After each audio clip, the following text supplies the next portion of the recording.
नमस्कार मंडळी, मायबोली मराठी न्यूज या आपल्या चॅनलमध्ये आपणा सर्वांचं अगदी मनापासून स्वागत आहे. दिवसभराच्या धावपळीच्या आणि थकवणाऱ्या कामानंतर जेव्हा रात्र होते आणि तुम्ही अंथरुणात पडता, तेव्हा तुम्हाला अनेकदा तुमच्या शरीरामध्ये एक प्रकारचा ताण, ताठरपणा आणि एक विचित्र अस्वस्थता जाणवते. यामुळे तुमचं मन पूर्णपणे शांत होऊ शकत नाही आणि तुमची झोप गाढ व शांत लागत नाही. जेव्हा तुम्हाला पुरेशी झोप मिळत नाही, तेव्हा दुसऱ्या दिवशी सकाळी तुम्ही पूर्णपणे थकलेले आणि कोणतीही ऊर्जा किंवा शक्ती नसलेले जागे होता. असं वाटतं की जणू तुमच्या शरीराला रात्रभर नीट विश्रांती मिळाली नाही आणि ते पूर्वीपेक्षाही जास्त थकलेलं आहे. सकाळी उठल्यावर तुमच्या शरीरामध्ये एक जडपणा जाणवतो. संपूर्ण शरीरामध्ये आळस पसरतो. तुम्हाला उठण्याची किंवा नीट बसण्याची इच्छा होत नाही. तुम्हाला सतत थकवा आणि सुस्ती जाणवते. जणू तुमची आंतरिक शक्ती हळूहळू कमी होत आहे. असं वाटतं की तुमचं शरीर हळूहळू पोकळ होत आहे आणि त्याची खरी शक्ती नाहीशी झाली आहे. अशा परिस्थितीमध्ये बहुतेक लोक घाबरतात आणि या समस्येपासून लवकरात लवकर आराम मिळवण्यासाठी त्वरित औषधोपचाराचा आधार घेतात. मात्र जर तुम्ही कोणत्याही औषधांशिवाय दररोज फक्त 2 साध्या बिया योग्य आणि नियमित खाण्यास सुरुवात केली, तर तुमच्या लक्षात येईल की समस्या हळूहळू कमी होते आणि तुमच्या शरीराला आराम मिळू लागतो. या 2 बिया इतक्या सामान्य आणि स्वस्त आहेत की त्या कदाचित तुमच्या स्वयंपाकघरामध्ये आधीपासूनच असतील किंवा जवळच्या किराणा दुकानात किंवा आयुर्वेदिक दुकानामध्ये अगदी कमी किमतींमध्ये सहज मिळतील. आता साहजिकच प्रश्न पडतो की या बिया नक्की काय आहेत, त्या कधी आणि कशा घ्याव्यात, योग्य मात्रा किती आहे आणि त्यांचा परिणाम दिसण्यासाठी नक्की किती वेळ लागेल, हे जाणून घेणं देखील तितकंच महत्त्वाचं आहे. या व्हिडिओमध्ये मी या सर्व महत्त्वाच्या प्रश्नांची सविस्तर उत्तरं सांगेन. आज मी एक पूर्णपणे नैसर्गिक, दुष्परिणाममुक्त घरगुती उपाय सादर करत आहे, जो वृद्ध, तरुण, स्त्रिया किंवा पुरुष अशा सर्व वयोगटातील लोक सहजपणे अवलंबू शकतात. हा उपाय शरीराला आतून मजबूत करतो आणि थकवा, अशक्तपणा आणि झोपेशी संबंधित समस्या कमी करण्यास मदत करतो. जर तुम्हाला दैनंदिन कामांमध्ये हालचाल करण्यास अडचण येत असेल किंवा पायऱ्या चढताना किंवा उतरताना गुडघ्यात तीव्र वेदना होत असतील किंवा तुमची पाठ इतकी दुखत असेल की तुम्ही कार्यक्रमांना किंवा प्रवासाला जाणं टाळत असाल, तर हे शरीरातील अंतर्गत कमकुवतपणाचं लक्षण असू शकतं. जेव्हा शरीरातील हाडे आणि स्नायू आधार गमावू लागतात, तेव्हा अंतर्गत संतुलन बिघडतं, ज्यामुळे वेदना, सूज, ताठरपणा आणि जडपणा यांसारख्या समस्या उद्भवतात. याचा सरळ अर्थ असा आहे की तुमची हाडे पूर्वीसारखी मजबूत राहिलेली नाहीत आणि तुमचे स्नायू हळूहळू त्यांची ताकद गमावत आहेत. जेव्हा हाडे आणि स्नायू यांच्यातील जोड कमकुवत होते, तेव्हा शरीराच्या विविध भागांमध्ये थकवा, ताठरपणा आणि वेदना वेगाने वाढतात. अशावेळी तुमच्या शरीराला खरोखर कोणत्या पोषणाची गरज आहे हे समजून घेणं महत्त्वाचं ठरतं. हाडे पुन्हा मजबूत करण्यासाठी कॅल्शियम, फॉस्फरस, झिंक आणि इतर आवश्यक खनिजे आवश्यक असतात. स्नायू मजबूत ठेवण्यासाठी पुरेसे प्रथिने आवश्यक असतात. तथापि केवळ प्रथिने घेणं पुरेसं नाही. प्रथिनांमध्ये 9 आवश्यक अमिनो ॲसिड देखील असणं आवश्यक आहे, जे शरीराला ते योग्यरित्या पचवण्यासाठी आणि वापरण्यासाठी मदत करतात. प्रथिनांचं योग्य शोषण आणि हाडांपर्यंत पोहोचवण्यासाठी मॅग्नेशियम देखील तितकंच महत्त्वाचं आहे. प्रथिने, कॅल्शियम आणि मॅग्नेशियम यांसारख्या पोषक तत्वांचं नैसर्गिक सेवन केल्याने कमजोर झालेली हाडे आणि स्नायू मजबूत होऊ शकतात. हे सर्व आवश्यक घटक त्या 2 विशिष्ट बियांमध्ये आढळतात, ज्यांची माहिती मी तुम्हाला या व्हिडिओमध्ये सविस्तरपणे देणार आहे. त्यामुळे मी तुम्हाला विनंती करते की हा व्हिडिओ सुरुवातीपासून शेवटपर्यंत कोणताही भाग न वगळता काळजीपूर्वक बघा, कारण दिलेली माहिती तुमचं शरीर जे आहे ते अधिक मजबूत, अधिक सक्रिय आणि अधिक उत्साही बनवण्यामध्ये मदत करू शकतं. जर तुम्हाला ही माहिती उपयुक्त वाटली, तर आम्हाला अधिक उपयुक्त आरोग्यविषयक माहिती शेअर करत राहण्यासाठी प्रेरणा मिळावी म्हणून व्हिडिओला एक लाईक नक्की करा. पुढे जाण्यापूर्वी तुम्ही हा व्हिडिओ कुठून बघत आहात हे मला कृपया कमेंट बॉक्समध्ये नक्की सांगा. आता मधुमेहाने ग्रस्त असलेल्या किंवा ज्यांच्या शरीरामध्ये अतिरिक्त चरबी आणि वाईट कोलेस्ट्रॉल जमा झालं आहे, अशा लोकांबद्दल बोलूया. अशा लोकांना अनेकदा असं वाटतं की त्यांचं शरीर शिथिल आणि कमजोर झालं आहे. जणू काही त्यांच्यात जीवच उरलेला नाही. याचं एक मुख्य कारण म्हणजे प्रथिनांची कमतरता. जेव्हा शरीरातील प्रथिने हळूहळू कमी होतात तेव्हा स्नायू कमजोर होऊ लागतात, शरीर शिथिल होतं आणि सतत थकलेलं वाटतं. जेव्हा एखाद्या व्यक्तीला वारंवार लघवी येते किंवा लघवीमध्ये फेस दिसतो तेव्हाही ही स्थिती उद्भवते. हे शरीराला आवश्यक प्रथिने कमी होत असल्याचं लक्षण असू शकतं. यामुळे शरीर हळूहळू कमकुवत होतं, ज्यामुळे थकवा, चिडचिड आणि अशक्तपणा जाणवतो. जर तुम्हाला वाटत असेल की तुमच्या हाडांची घनता कमी झाली आहे आणि तुमचं शरीर पूर्वीसारखं मजबूत राहिलेलं नाही, तर या 2 बिया तुमच्यासाठी खूप फायदेशीर ठरू शकतात. यामुळे केवळ हाडे आणि स्नायूच मजबूत होत नाहीत, तर वाईट कोलेस्ट्रॉल कमी करण्यासही मदत होते. ते कोलेस्ट्रॉल कमी करण्यास आणि रक्तवाहिन्यांमधील अडथळे हळूहळू दूर करण्यास देखील मदत करतात. या 2 बिया कोणत्या आहेत, त्या केव्हा आणि कशा घ्याव्यात, योग्य मात्रा किती आहे आणि परिणाम दिसण्यासाठी किती वेळ लागतो, हे जाणून घेण्यासाठी हा व्हिडिओ शेवटपर्यंत काळजीपूर्वक पहा.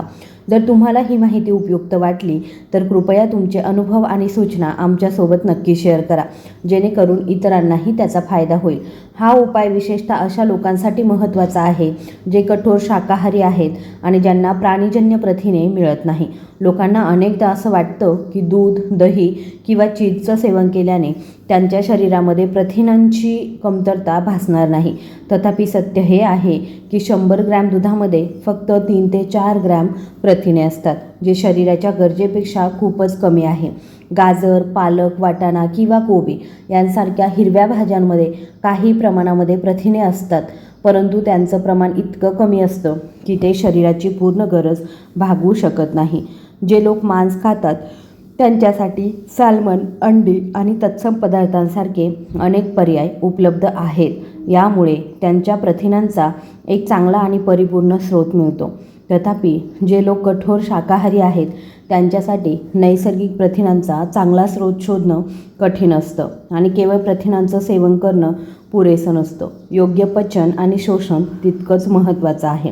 जर त्याचं योग्यरित्या पचन झालं नाही तर ते लघवीद्वारे शरीराबाहेर टाकलं जातं आणि शरीराला त्याचा कोणताही फायदा मिळत नाही. जेव्हा शरीराला आवश्यक प्रमाणामध्ये प्रथिने मिळत नाही किंवा हाडे कमकुवत आणि पोकळ होतात, तेव्हा शरीराची रचना हळूहळू ढिली होते आणि वार्धक्याची चिन्हे अकाली दिसू लागतात.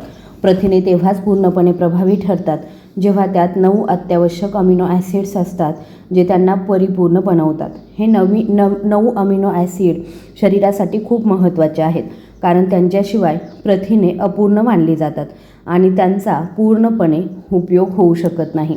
जे लोक जिममध्ये जाऊन शरीर सौष्ठत्व करण्यास इच्छुक असतात ते अनेकदा दुधातील द्रव सुकवून बनवलेल्या प्रोटीन पावडरचा वापर करतात, ज्या बाजारामध्ये खूप जास्त किमतीमध्ये उपलब्ध असतात. पण आज मी जो उपाय सांगणार आहे तो पूर्णपणे नैसर्गिक, खूप स्वस्त आणि प्रत्येक सामान्य व्यक्तीसाठी सहज स्वीकारता येण्याजोगा आहे. ही पद्धत कोणत्याही रसायनांशिवाय किंवा कृत्रिम पूरकांशिवाय शरीराला आवश्यक पोषण पुरवते. सोयाबीन आणि क्विनोवा या दोन्ही बिया आपल्या शरीरासाठी अत्यंत फायदेशीर मानल्या जातात, कारण त्यामध्ये 9 अत्यावश्यक अमिनो ॲसिड पुरेशा प्रमाणामध्ये असतात. हे अमिनो ॲसिड शरीर मजबूत, ऊर्जावान आणि निरोगी ठेवण्यात महत्त्वाची भूमिका बजावतात. जेव्हा आपण या बियांचा आपल्या आहारामध्ये समावेश करतो तेव्हा त्यातील प्रथिने रक्तात विरघळून संपूर्ण शरीरामध्ये पोहोचतात आणि प्रत्येक अवयवाला ऊर्जा देतात. परिणामी शरीराचा प्रत्येक भाग अधिक सक्रिय आणि मजबूत बनत असतो. तथापि जर या अमिनो ॲसिडचं प्रमाण हळूहळू कमी झालं तर त्याचे परिणाम आपल्या आरोग्यावर स्पष्टपणे दिसू लागतात, ज्यामुळे विविध गंभीर आजार उद्भवतात. लोकांना अनेकदा लघवीतून फेस येणं किंवा प्रथिने बाहेर पडण्याचा अनुभव येतो. या स्थितीत अल्ब्युमिन नावाचं एक आवश्यक प्रथिन शरीरातून बाहेर टाकलं जाऊ शकतं.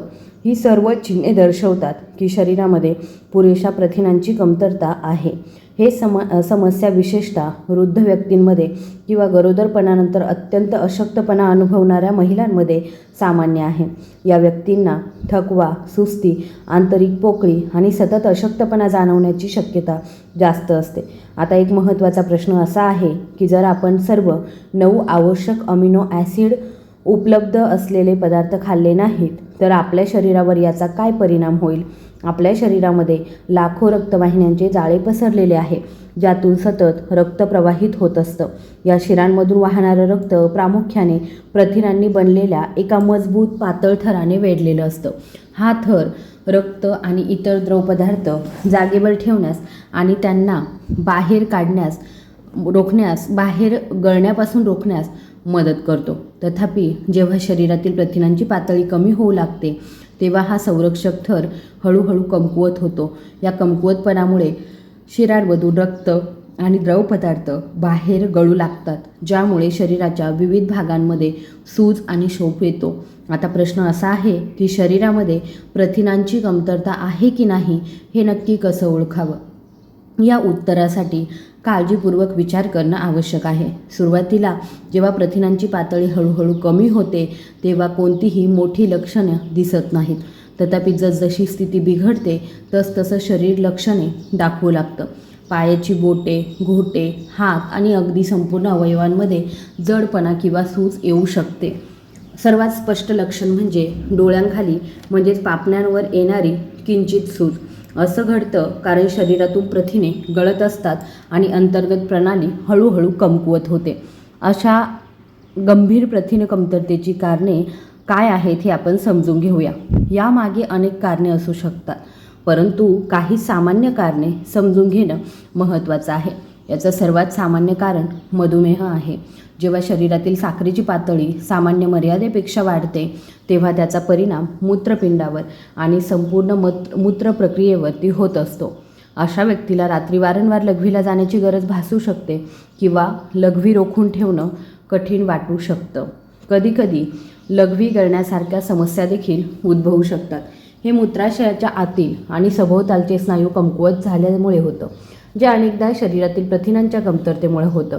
उच्च रक्तदाब हे आणखी एक प्रमुख कारण आहे. जेव्हा रक्तदाब दीर्घकाळ वाढलेला राहतो तेव्हा तो शरीरातील शिरा आणि अंतर्गत अवयवांवर सतत दाब टाकतो. या दाबामुळे शिरेचं अस्तर हळूहळू कमकुवत होतं, ज्यामुळे प्रथिने गळू लागतात. यामुळे शरीरामध्ये सूज आणि अशक्तपणा येतो. आता आपल्याला प्रथिनांच्या कमतरतेचे शरीरावरील हानिकारक परिणाम समजले आहेत. तर चला अशा विशिष्ट बियांबद्दल चर्चा करूया ज्या ही कमतरता दूर करण्यास मदत करू शकतात. सर्वप्रथम आपण सोयाबीनबद्दल बोलूया. ही एक अतिशय शक्तिशाली आणि पोषक तत्वांनी समृद्ध बी आहे, जी बहुतेक घरांमध्ये किंवा तुमच्या स्थानिक किराणा दुकानामध्ये किंवा सुपरमार्केटमध्ये सहज उपलब्ध असते. सोयाबीनचा उपयोग विविध प्रकारचे पदार्थ बनवण्यासाठी केला जातो, ज्यात टोफूचा समावेश आहे, ज्याला सोया चीज असंही म्हटलं जातं.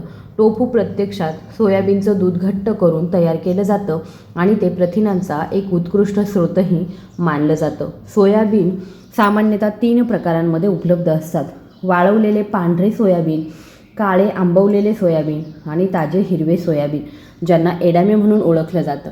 हे तिन्ही प्रकार भरपूर पोषण देतात. अंदाजे 100 ग्रॅम सोयाबीनमध्ये 35 ते 40 ग्रॅम प्रथिने असतात. त्यात सर्व 9 अत्यावश्यक अमिनो ॲसिड्स देखील असतात, जे ऊतींची दुरुस्ती, स्नायू बळकट करणं आणि ऊर्जा यासाठी महत्त्वाची भूमिका बजावतात. सोयाबीनमध्ये चांगल्या प्रमाणामध्ये फायबर देखील असतं, जे पचनसंस्था सुधारतं आणि वजन नियंत्रणात मदत करतं. त्यात असलेले आरोग्यदायी फॅट्स हृदयाचं संरक्षण करतात आणि दिवसभर ऊर्जा टिकून ठेवण्यास मदत करतात. सोयाबीनमध्ये आढळणारे फ्लेवोनॉइड्स शरीरातील कर्करोगाच्या पेशींची वाढ रोखण्यास मदत करतात असं मानलं जातं. ते विशेषतः स्तनाचा कर्करोग, प्रोस्टेट कर्करोग आणि ट्यूमर यांसारख्या स्थितींसाठी फायदेशीर आहेत. त्यात पोटॅशियम आणि फॉस्फरस देखील असतं, जे हाडांच्या मजबूतीसाठी आणि हृदयाच्या आरोग्यासाठी आवश्यक आहे. हाडांची कमजोरी किंवा सांधेदुखीने त्रस्त असलेल्या प्रत्येकाने आपल्या रोजच्या आहारामध्ये सोयाबीनचा नक्कीच समावेश केला पाहिजे. आता क्विनोआ नावाच्या आणखी एका विशिष्ट बियाणाबद्दल बोलूया. मूळतः एक परदेशी बी मानलं जाणारं हे बी आता भारतात सहज उपलब्ध आहे. पूर्वी अमेरिका आणि युरोपसारख्या देशांमध्ये याचा प्रामुख्याने वापर केला जात असे. तथापि आता भारतीय शेतकरी याची लागवड करत आहे आणि लोक त्याचा आपल्या रोजच्या आहारामध्ये समावेश करत आहे. क्विनोआ हे नाव नवीन वाटू शकतं, परंतु ते बथुआ आणि राजगिरा यांसारख्या हिरव्या भाज्यांच्या श्रेणीत मोडतं.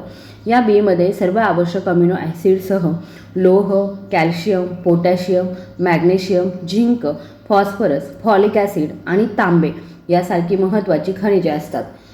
भात किंवा रोटीऐवजी रोज याचं सेवन केल्यास ते शरीराला भरपूर ऊर्जा आणि आंतरिक शक्ती देत असतं. क्विनोआ केवळ प्रथिनांची गरजच पूर्ण करत नाही, तर गॅस, आम्लपित्त, अपचन आणि बद्धकोष्ठता यांसारख्या पोटाच्या समस्यांपासून सुद्धा आराम देतं. हे दात आणि हिरड्या मजबूत करण्यास देखील मदत करतं. जर एखाद्याच्या हिरड्यांमधून रक्त येत असेल किंवा त्या सैल झाल्या असतील तर ते पोषक तत्वांच्या कमतरतेचं लक्षण असू शकतं, जे क्विनोआ हळूहळू दूर करण्यास मदत करू शकतं. हे बी यकृत स्वच्छ करण्यास, शरीरातील विषारी घटक बाहेर टाकण्यास आणि मूत्रपिंडाचं कार्य सुधारण्यास मदत करतात. यामुळे मानसिक शक्तीलाही फायदा मिळतो. ज्या लोकांना लहान सहान गोष्टी विसरण्याची सवय आहे किंवा ज्या वृद्ध व्यक्तींची स्मरणशक्ती कमी झाली आहे त्यांच्यासाठी क्विनोआ खूप फायदेशीर ठरू शकतो. त्यात असलेले फ्लेवोनॉइड्स तणाव कमी करण्यास आणि मानसिक शांतता व संतुलन राखण्यास मदत करतात. आता आपण ते कसे खावे हे जाणून घेऊया. अर्धा कप क्विनोआ रात्रभर स्वच्छ पाण्यात भिजवून ठेवा. सकाळी ते दुधात घालून खिरीप्रमाणे शिजवून खाऊ शकता. जर तुम्हाला खारट चव आवडत असेल तर तुम्ही उकडलेलं गाजर, हिरव्या शेंगा किंवा एडमा, त्यात थोडं सैंधव मीठ, हळद आणि काळी मिरी घालून एक स्वादिष्ट खिचडीसुद्धा तुम्ही बनवू शकता.